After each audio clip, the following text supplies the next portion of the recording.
So we'll be continuing with our chapter 2, and we had stopped till the last topic, that is avoiding locks, that is read and update, copy and update, that is removing the nodes and inserting the nodes.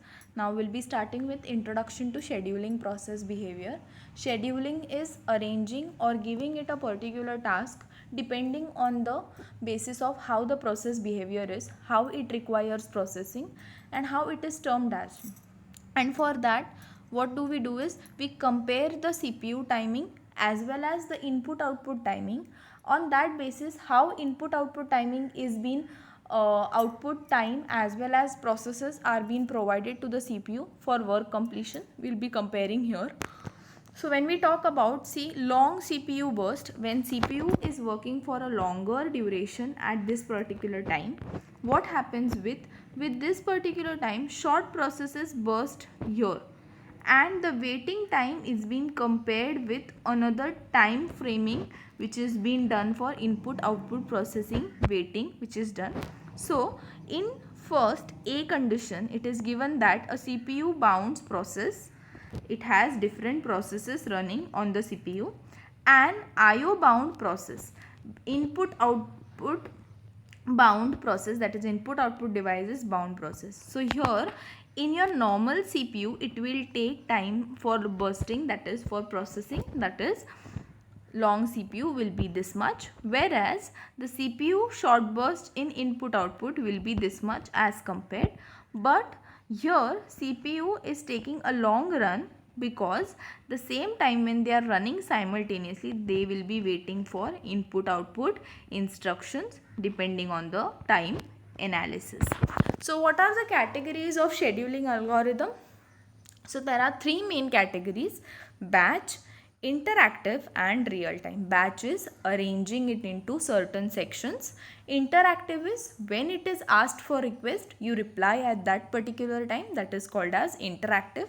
And real time is at that particular instance of time we have to complete it no matter how much duration it is taking. So it is a real time task, it is not a waiting task. So when we talk about scheduling algorithm goals, there are four categories. All systems have features, that is fairness, which is giving each CPU a fair chance, a fair share of CPU, each system.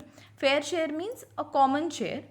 Here we can say fair share means every CPU should get its main maximum time or equal time wherein to complete the task. Policy enforcement, seeing that stated policy is carried out, whatever the function is, that is carried out with particular tools and functions itself. Balance, keeping all parts of the system busy. Yes, when the task is going on, all the systems should coordinate in hand so that the task could be completed easily. Next is batch systems. When we talk about all systems, the features were fairness, policy and balance. When we are talking about batch systems only, because three types of scheduling of algorithms were batch, interactive and real time. So we'll be checking what are the features of batch systems. So batch system, first feature is throughput, maximize jobs per hour. Each task would complete maximum jobs per hour. Then next is interactive systems. Interactive systems batch system, second feature is turnaround time. It is minimizing time between submission and termination. Minimizing time means as short period of time it completes more and more tasks, so that the time duration required can be lesser down to give functions or to give a fair share of the CPU to another process. CPU utilization, keep the CPU busy all the time. Yes, its CPU should not be idle, it should not be waiting, it should be always working over the process. Next is interactive systems. Now after batch systems we will be checking what are interactive systems. Interactive system feature is response time and proportionality. Proportionality means equal proportions, that it meets user expectations. Yes, if my user expectation is 1 and if I give output as an example as 2, that is not proportionality, it should meet the conditions of user. And response time is respond to request quickly. Respond to request is once my response request has come, I should reply to that request as early as possible depending on what hardware I am using. Next is real time. Real time systems do not go for response time, turnaround time, throughput, CPU utilization, nothing. It is just on meeting deadlines, avoid losing data. As it is real time, it will be calculating the real time data, that is depending on real timing. Suppose it is 11 o'clock, it will be catching the time as 11 o'clock and working according to the clock, how human clock is going on. And for that, meeting the deadlines is one thing, but in that we cannot say because of the faster speed or because of the real time duration the data is being lost. We cannot lose the data, we have to keep the data likewise. Next is predictability. Predictability means avoid quality degradation. As we say that sometimes yes, the storage was full and that is the reason we compressed the file. Compression makes the file quality degraded, and that is the reason in multimedia systems, usually videos if compressed the image quality is gone, audios if compressed some data is being lost, image quality pixels get distracted. So we should not do all such things. Rather than going into depth, predictability should not be there, which will degrade the quality of the process. Next is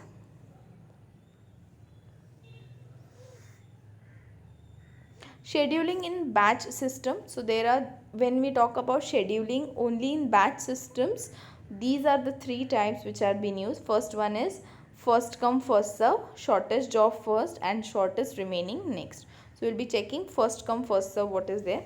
First come first serve is FCFS, is first whichever task is coming, it will first be processed and first be terminated. Whichever task is coming first will be executed first. Shortest job first means, suppose if I have 8 bits, I have 4 bits, I have 4 bits and I have 4 bits running 4 jobs in original order. This is my original order.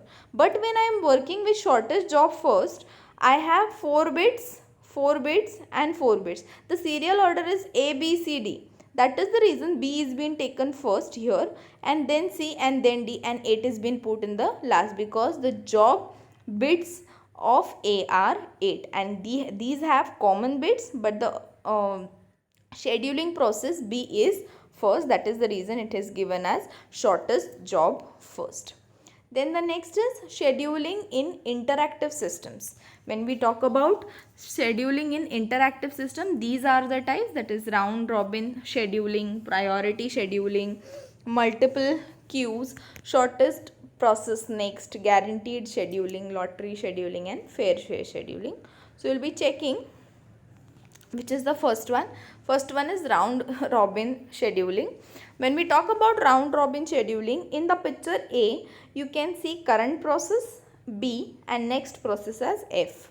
But when it is rounded up, what we can do is, once B is completed, I will allow F to take B's place and B is moving on to the end, that this is completed.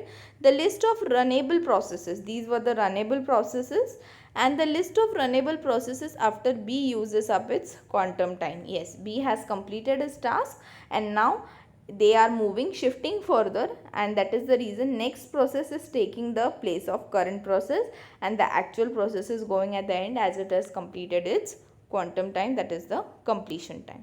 Priority scheduling, highest priority and lowest priority, two classifications are there. Means what?